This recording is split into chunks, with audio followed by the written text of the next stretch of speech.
J'ai tenu ce matin à passer vous dire félicitations à toutes les forces de Pau et de la région par extension.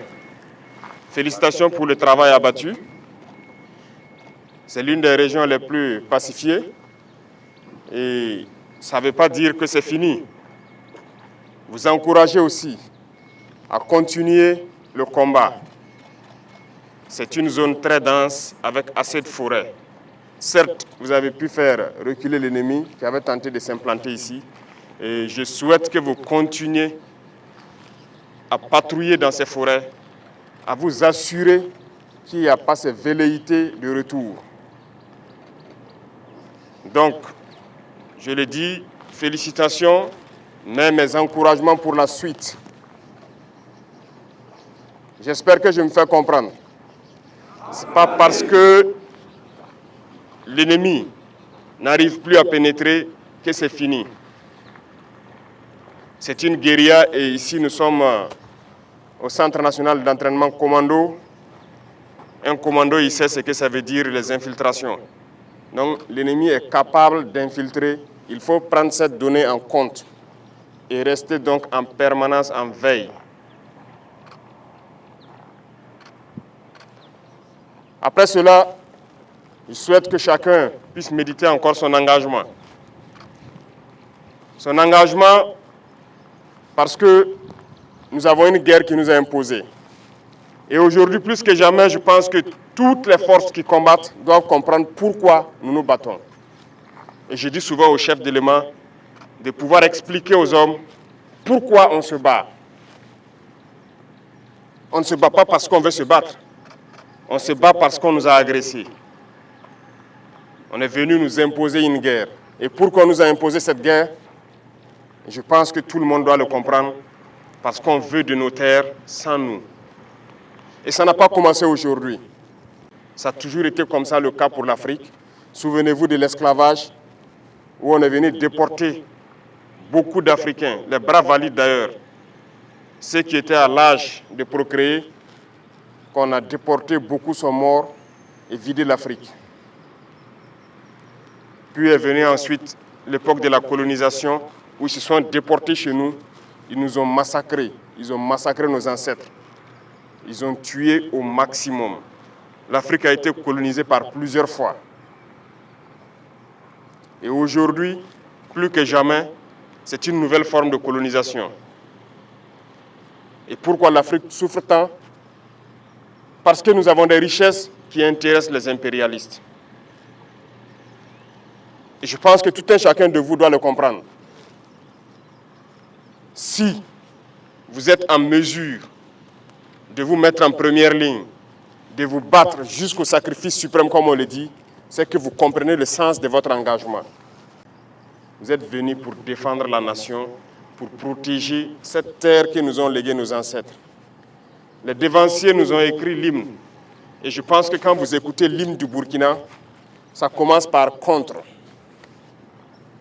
Parce qu'ils se sont opposés à plusieurs formes de colonisation. Le Burkinabé est contre l'humiliation. Nous sommes contre toute forme de domination. Le Burkinabé est contre le néocolonialisme. Et c'est tout ça que vous devez prendre en compte. Pour comprendre qu'ils ont écrit l'hymne pour s'opposer à un certain nombre de faits dans ce monde. Et ils ont défendu cette terre et ils nous ont légué la terre. Et nous, notre devoir, c'est de nous battre et défendre nos terres également pour les léguer à nos enfants. Aujourd'hui, nous nous battons, mais pas forcément pour nous, mais pour nos enfants. Qui ici n'aime pas son enfant pour ceux qui ont des enfants? Tout le monde aime son enfant. Si un danger devrait arriver à un enfant, le papa préfère prendre le danger pour épargner l'enfant. C'est pour dire que le père préfère mourir pour que son enfant survive. Donc nous nous battons aujourd'hui, c'est pour les générations à venir, pour les léguer de meilleures terres et qu'ils puissent vivre à l'aise. Donc il n'y a pas de réserve dans ce combat. nous nous opposerons à tout ce que ces dominateurs veulent nous imposer. Et vous devez continuer à vous battre pour ça. Écoutez bien notre hymne. Et ça doit vous donner plus de motivation. Engagez-vous, parce que je le dis souvent, le Burkina est très riche. Aujourd'hui, nous avons grandi en effectif dans les forces armées, dans les forces de sécurité intérieure. Et en termes d'équipement également, nous avons beaucoup fait d'efforts. Mais où est-ce que nous avons eu ces ressources? Comprenez qu'il y avait de la richesse mal gérée. Et il y en a encore plus. Parce que comme certains le pensent, ou bien peuvent l'imaginer, il n'y a pas cette banque où vous allez aller prendre un prêt dans ce monde-là pour payer de l'armement. Il n'y en a pas. On ne prête pas dans ce monde-là pour aller payer de l'armement. Si vous voulez vous armer, vous devez utiliser vos propres fonds. Mais dans un passé récent, on était projeté, on n'était pas armé comme ça. Très loin de là. Je pense qu'il y a beaucoup d'anciens ici qui ont vécu la même chose, qui peuvent conseiller aux plus jeunes qu'est-ce qu'on vivait hier seulement et qu'est-ce qu'on vit aujourd'hui. Et ça doit vous donner de la motivation à vous battre. Et ça, c'est très important. Battez-vous pour vos terres. Battez-vous pour léguer un Burkina meilleur aux générations à venir. Battez-vous pour qu'on puisse exploiter décemment nos ressources et que ça nous profite. On a lancé plusieurs initiatives. Nos parents au village sont en tout cas plus ou moins contents de tout ce qu'on fait pour eux en matière d'agriculture, parce que notre population est en majorité agricole, pour tout ce qu'on est en train de faire en matière d'infrastructures routières pour pouvoir se déplacer et tout. Mais tout ça, c'est avec nos ressources. Vous regardez les images des autres pays. Vous aimerez que votre pays aussi ressemble à ces pays soi-disant développés là. Vous pensez que c'est impossible? Eh bien, c'est possible. Je disais à quelqu'un, il y a 2 ans de cela, je dis chez les autres, même les hôpitaux pour les animaux sont mieux équipés souvent que nos hôpitaux ici qui nous soignent, en termes d'appareillage et tout. Mais qu'avons-nous fait pour que nous soyons à ce niveau? Eh bien, nous allons rattraper et dépasser. C'est ce qui nous a amené à lancer des programmes également pour pouvoir construire des centres de santé modernes et équipés. Il n'y a pas de raison que nous restons à la traîne. C'est pour dire que tout ce que nous faisons, il y a la possibilité de le faire, voilà pourquoi on le fait. Et nous allons continuer dans ce sens. Ceux-là qui ont la chance d'aller en stage à l'extérieur, qui font des photos au bord des jolies rues, des jolis immeubles, c'est possible ici au Burkina. Et c'est ce que nous allons faire, pour que vous viviez à l'aise et bien. Mais pour ça, il faut se battre d'abord. Voilà pourquoi je dis qu'il faut méditer son engagement, écouter notre hymne et se battre. Vous êtes très courageux, très combattants. Mais souvent, il y a de ces attitudes qui viennent vous causer des pertes inutiles. Notamment l'utilisation des téléphones portables. Ceux-là qui vont se montrer incapables de changer, de laisser tomber les téléphones en opération, nous allons les chasser de nos rangs et nous allons les punir sévèrement. Parce que nous n'allons pas permettre que par la faute de quelqu'un qui a une addiction au téléphone, mette la vie des autres en danger. Vous imaginez, vous êtes en détachement sur votre position. De bons soldats montent la faction, concentrés à leur poste, ils finissent, ils descendent, ils doivent se reposer. Et un saboteur se retrouve au poste avec son portable sur TikTok ou quoi, 1xBit, jusqu'à ce que l'ennemi approche, attaque, et les bons soldats peuvent mourir dans leur repos. Vous voulez qu'on les laisse dans nos rangs? C'est ce que vous voulez? Alors on va les chercher de nos rangs et on va les punir. J'ai déjà donné instruction aux chefs militaires d'identifier autant que possible ceux qui ont cette addiction, qui ne peuvent pas se séparer de leur téléphone. On va les chercher et on va les punir. Parce que ce qu'ils font, c'est criminel. On ne peut pas tolérer ça. Certes, on sensibilise, mais on ne peut pas tolérer. Vous Vous regardez les petits téléphones, ça c'est juste pour appeler la famille, mais s'il n'y a pas de raison, on fait avec. Ceux qui ont des parents magistrats ou autres qui peut-être participent au tribunal qui juge les terroristes peuvent se renseigner avec eux.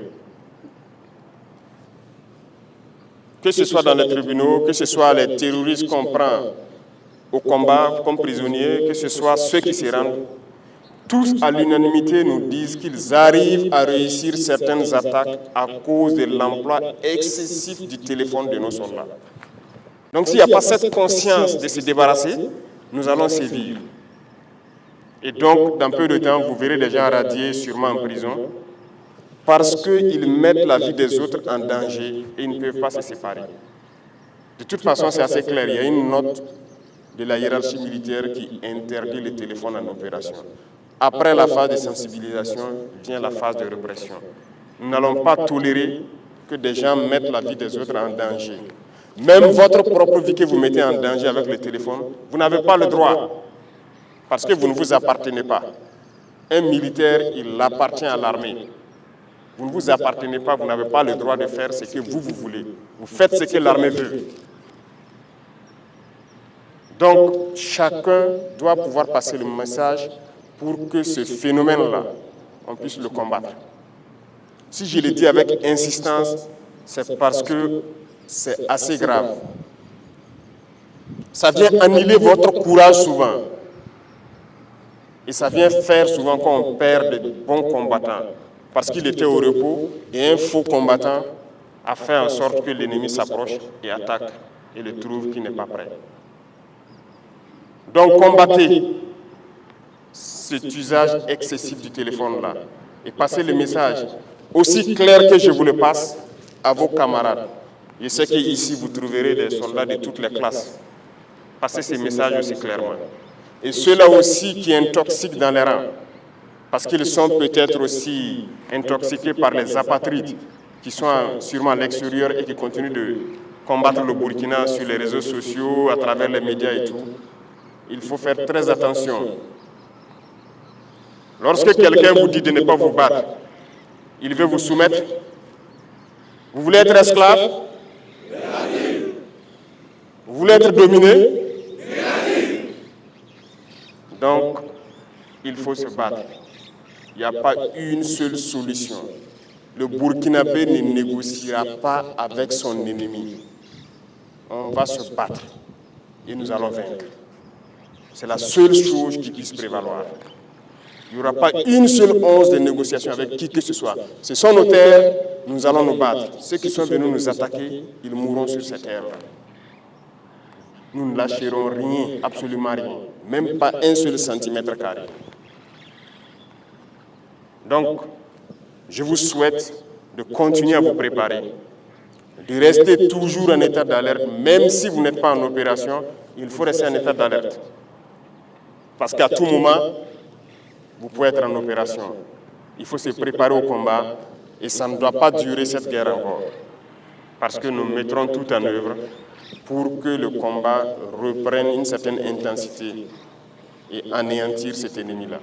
Félicitations à toutes les forces qui se battent et souhaiter que vous continuez à faire corps avec la population civile. Parce que c'est très très important. Nous, on n'a pas connu forcément cet amour entre armée et la population civile il y a des années de cela. Ce n'était pas facile, c'était de petites bagarres à n'en pas finir dans les maquis au quartier. Mais aujourd'hui, l'armée et la population sont soudées. Et c'est le facteur essentiel du succès des opérations comme ça. Vous avez les informations, les renseignements comme il le faut. Vous êtes soutenu moralement, vous êtes soutenu psychologiquement. Donc il n'y a pas de raison d'avoir mal au moral. Il n'y a pas de raison de ne pas foncer, de ne pas continuer. Continuez à cultiver cet amour avec la population, continuez à les aider, continuez à participer, à les unir aussi. Parce que notre passé de quelques décennies de mauvaise politique a contribué à fragiliser nos différentes couches sociales, à diviser les gens, souvent sur des questions futiles. Et votre rôle également, c'est de contribuer aujourd'hui à les unir. Parce que vos voix portent. Les civils croient en vous. Aujourd'hui, lorsqu'un soldat se met debout et parle à une dizaine de civils, ils l'écoutent et c'est plus facile pour les civils de mettre en exécution ce que vous êtes en train de leur dire. Donc chacun, autant que vous êtes, doit être un ambassadeur de paix, de cohésion pour nos frères civils. Et continuer à jouer ce rôle également, à profiter de ces instants d'amour entre nous, les parler, les amener à s'unir, pouvoir laisser tomber certains clivages qui sont nés rien que du fait de la politique. Et vous devez contribuer à cela.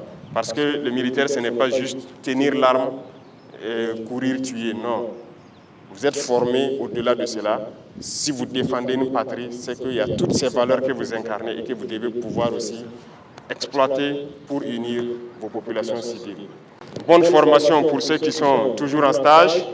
Bon courage, on ne lâche pas le moral. Hein. C'est dur ici, mais seuls les durs passent. Et vous êtes dur et vous devez passer. Pour ceux qui sont sur le terrain, je vous souhaite très bonne chance dans les opérations. Et continuez donc à écumer les différentes forêts pour déceler d'éventuelles infiltrations. Continuez à protéger ces populations qui ne croient qu'en vous, qui ne comptent que sur vous. Que Dieu vous accompagne dans vos différentes missions. Que Dieu vous protège tout au long de vos différents combats. Que vous revenez sains et saufs, nous raconter les batailles et que nous puissions construire notre Burkina que nous le souhaitons. La patrie ou la mort, nous vaincrons.